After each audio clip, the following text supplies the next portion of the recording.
think there's something to be said for the cowards of One Piece. There's something to be said for the cowards of One Piece. I include Orochi in that conversation. I include, like, there's some characters that are just, like, by nature cowardly. And in moments where their back is against the wall and they bite, the bite is usually pretty hard, right? Like, Orochi was so afraid of this prophecy, and he built this whole thing to counter the prophecy from happening.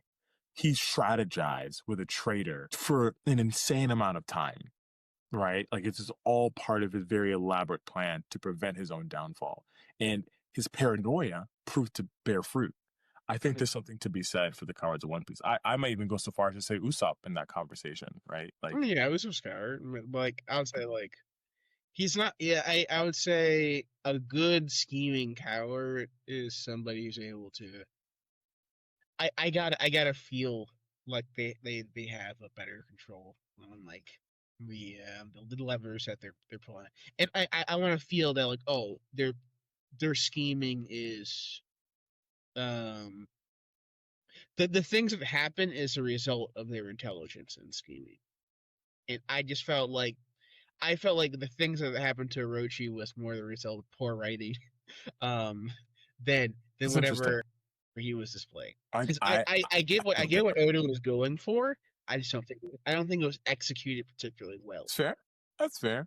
Like I said, he's not on my top 10, These are honorable mentions. but I have to give him an honorable mention purely because of how well his scheme worked. Hmm. His scheme worked so well.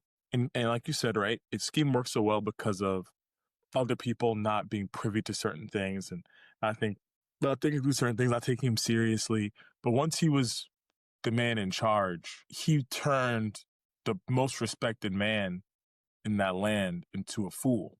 Like, he turned him into his own personal court jester. Like, he knew who he could use. And I feel like that there's an element of intelligence to that. He might not be a strategist like Doflamingo, but there's a level of intelligence to being observant enough to know who can I use, who can I not, who's strong, how can I take advantage of their strengths, how can I have this person on my side, how can I have this person back me, this person seems like they would be useful to me, how can I make them owe me something? Like, just very calculated.